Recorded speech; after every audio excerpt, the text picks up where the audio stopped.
ketika ayah Silpi mengambil uang di bank. Tiba-tiba, ada dua orang mengendarai motor mengambil tas berisi uang. Ayah mengejarnya, namun naas ayah Silpi kecelakaan. Motor ayah Silpi menabrak pembatas jalan, lalu ayah dilarikan ke rumah sakit oleh warga sekitar. Silpi pun ditelepon oleh pihak rumah sakit.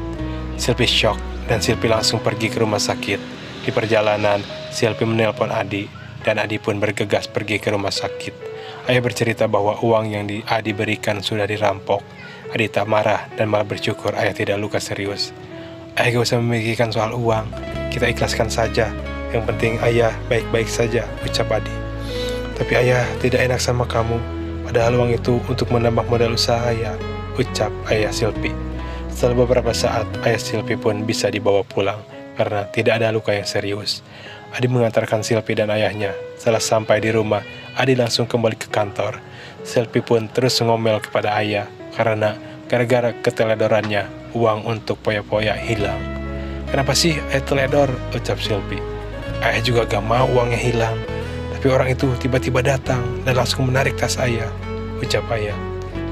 Gara-gara ayah, aku gak bisa shopping deh, ucap Silpi. Kamu kan bisa minta lagi sama Adi, ucap ayah. Kalau ada terlalu sering aku juga gak enak ya. Dia kan suami kamu, atau kamu cepet-cepet resmikan pernikahan kalian, ucap ayah. Aku pusing sama ayah. Silpi pun pergi ke kamarnya. Beberapa hari kemudian, KP Anita sudah selesai, dan Anita pun meresmikan KP-nya. Akhirnya ya Mike, KP dibuka. Terima kasih kamu sudah bantu aku selama ini, ucap Anita. Iya tak, sama-sama. Aku cuma mengerjakan tugas dari Pak Bram, ucap Mike. Beberapa saat kemudian, Ica tiba di KP Anita. Hai Tak, Mike, ucap Ica memanggil. Ca, makasih ya kalau udah mau datang ke sini, ucap Anita. Iya Tak, pastilah gue datang. Ini kan momen penting loh, ucap Ica. Anita pun mengajak Ica masuk dan mereka pun mencoba menu-menu yang ada. Nampak Mike dan Ica semakin akrab. Mereka berdua bercanda gurau. Mike, kamu sudah punya pacar atau sudah berumah tangga? Tanya Ica kepada Mike. Aku dulu pernah menikah, namun tidak bertahan lama, jawab Mike. Mike mantan suami Silpi, ucap Anita. Silpi sepelakor maksud lo? Tanya Ica dengan kaget. Iya, jawab Anita. Kok bisa ya orang seganteng kamu menikah sama Silpi, ucap Ica. Ya ceritanya panjang, Ca, ucap Mike. Memangnya kenapa kamu bertanya seperti itu? Tanya Mike. Enggak kok, aku cuma tanya saja, ucap Ica sambil tersipu malu. Waktu pun berlalu dan mereka mengobrol begitu asik. Hingga saat Ica akan pulang, Ica meminta nomor handphone Mike. Mike, aku boleh minta nomor HP kamu? Tanya Ica. Untuk apa? Tanya Mike. Ya kali saja kita bisa jalan atau bisnis gitu, jawab Ica. Oh iya boleh, ucap Mike. Mike pun memberikan nomor handphonenya. Terlihat Anita seperti tak suka ketika Mike memberikan nomor handphonenya kepada Ica. Setelah Ica pulang, Anita bertanya pada Mike. Mike, kenapa kamu kasih nomor handphone kamu ke Ica? Tanya Anita. Tidak apa-apa Tak, ya mungkin suatu saat Ica ada perlu dengan saya, ucap Mike. Apa kamu suka sama Ica? Suka. Kenapa kamu tanya kayak gitu? Ucap Mike. Oh, tidak apa-apa, jawab Anita. Waktu pun berlalu. Karena sudah malam, akhirnya Mike dan Anita pulang. Mike mengantarkan Anita pulang. Selama perjalanan, Anita diam saja, tak berbicara kepada Mike. Mike merasa heran, tidak seperti biasanya Anita diam. Tak, are you okay? Tanya Mike. Iya, aku baik-baik saja, jawab Anita. Tumben kamu diam saja. Aku lagi gak enak badan saja. Apa kita berobat dulu? Tanya Mike. Gak usah, aku cuma mau istirahat aja, jawab Anita. Setelah sampai di rumah, Anita memeriksa kamar anaknya. Mereka ternyata sudah tidur. Anita pun langsung ke kamarnya. Di dalam kamar, Anita merenung memikirkan kedekatan Ica dan Mike. Kenapa aku bete lihat Ica dan Mike begitu akrab? Ucap Anita berbicara sendiri. Gak mungkin, ini gak mungkin. Ingat tak, Mike itu cuma rekan bisnis. Gak usah aneh-aneh, ucap Anita berbicara sendiri. Semakin Anita menolak perasaannya terhadap Mike, semakin gelisah perasaannya. Anita tak tahu harus berbuat apa. Anita sadar dia mulai jatuh cinta, namun Anita terus mencoba menolaknya. Keesokan harinya di rumah Silpi masih mencari cara untuk mendekati Hakim. Silpi masih bingung dari mana harus memulainya. Tapi ayahnya memberitahu bahwa Silpi datang ke kantor Adi untuk mengantarkan makan siang untuk Adi, sekaligus bisa mendekati Hakim. Di jalan, Silpi membeli makanan, dan seolah-olah itu adalah masakannya. Dan Silpi juga membelikan makanan untuk Hakim. Setelah sampai di kantor, Silpi masuk ke dalam ruang kerja Adi. "Mas?" "Hai sayang," jawab Adi. "Aku ganggu gak?" tanya Silpi. "Enggak, kok masuk?"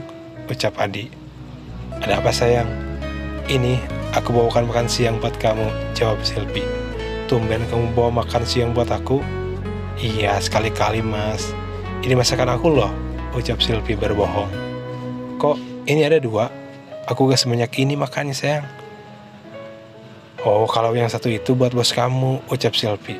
"Pak Hakim, kok kamu bawa makanan buat Pak Hakim juga?" "Iya, ini sebagai ucapan terima kasih aku buat dia. Karena dia kamu ada di posisi sekarang. Siapa tahu kalau aku baikin dia, dia bisa naikin gaji kamu," ucap Silpi. "Ah, kamu ada-ada aja sayang. Emang ruang kerja Pak Hakim di mana? Biar aku antar makanannya," ucap Silpi. Biar nanti aja Fitri yang antar. Kamu gak usah repot-repot," ucap Adi. "Nanti dia gak tahu kalau makanan itu dari istri kamu, mas." "Ah, gampang itu mah. Nanti Fitri yang bilang, 'Emang ada apa sih? Kok kamu mau antar sendiri?'" "Gak apa-apa mas. Kalau gitu aku pulang ya. Aku masih ada urusan," ucap Silpi. "Nanti aja sayang, baru juga datang." "Ini aku ada urusan dulu sayang." Silpi pun pamit pada Adi. Namun saat Silpi keluar kantor, tak sengaja Silpi melihat Hakim yang sedang menelpon. Terdengar bahwa Hakim sedang menelpon teman lamanya, dan Hakim berjanjian akan makan malam bersama teman-temannya. Silpi pun menguping pembicaraan Hakim. Seketika, Silpi punya rencana licik untuk bisa menggoda Hakim. "Wah, kayaknya Hakim akan makan di luar. Ini kesempatan gue buat deketin dia," ucap Silpi dalam hatinya. Setelah selesai menguping, Silpi pun pulang. Dia akan bersiap-siap untuk mengikuti Hakim yang akan pergi makan di luar. Di rumah, dia bercerita kepada ayahnya bahwa Hakim akan pergi makan di luar. "Yah, tadi aku dengar Hakim akan makan malam di luar. Ini kesempatan kamu untuk mendekati Hakim," ucap ayah. "Iya ya, aku juga sudah punya rencana buat mendekati Hakim," ucap Silpi. Hingga malam pun tiba, Silpi pun pergi ke resto yang akan didatangi Hakim. Silpi pergi menaiki taksi online. Setelah beberapa saat, Silpi tiba di restoran. Silpi melihat sekitar resto, namun dia tak melihat Hakim. "Di mana Hakim? Kok gak kelihatan?" ucap Silpi sembari melihat setiap meja. Ternyata, Hakim berada di tempat private. Silpi tak bisa duduk dekat Hakim, karena ruangan itu khusus untuk Hakim dan teman-temannya. "Ah, ternyata dia di sana. Pasti mereka bos-bos semua. Kelihatan dari penampilan mereka," ucap Silpi. "Kalau kayak gini, gimana aku bisa dekat-dekat sama Hakim? Mending aku tunggu dia selesai saja." Silpi menunggu Hakim berjam-jam. Silpi di restoran itu sendirian. "Lama amat sih Hakim, gue kan bete di sini sendiri. Mau pulang, nanti rencana gue gagal lagi," ucap Silpi mengeluh. Sekian lama menunggu, akhirnya Hakim pun keluar dan akan pulang. Silpi pun bergegas keluar. Dia menunggu di depan resto. Saat Hakim mengendarai mobil, Silpi menyeberang dan pura-pura terjatuh, seolah tertabrak Hakim. "Ah!" teriak Silpi. Hakim yang kaget segera keluar dari mobilnya. "Bu Silpi, ibu tidak apa-apa?" tanya Hakim. "Aduh, kaki saya sakit," ucap Silpi berpura-pura. "Kita ke rumah sakit saja, Bu." "Gak usah, Pak. Ini cuma keseleo. Kalau boleh, saya minta diantar ke rumah saja. Soalnya saya tidak bawa kendaraan," ucap Silpi. "Baik, Bu. Mari saya bantu." Hakim pun menuntun Silpi masuk ke dalam mobil Hakim. "Akhirnya, rencana gue berjalan dengan mulus," ucap Silpi dalam hatinya. Silpi ke restoran. "Tadi dengan siapa?" tanya Hakim. Tadi saya sama teman-teman, tapi mereka sudah pulang lebih dulu, ucap Silpi berbohong. Mereka pun mengobrol sepanjang perjalanan, dan setelah beberapa waktu, Silpi dan Hakim tiba di rumah Silpi. Dan ternyata, di sana ada adik yang menunggu Silpi. Adik kaget karena istrinya turun dari mobil Hakim. Kenapa Silpi turun dari mobil Hakim? Ucap adik dalam hati.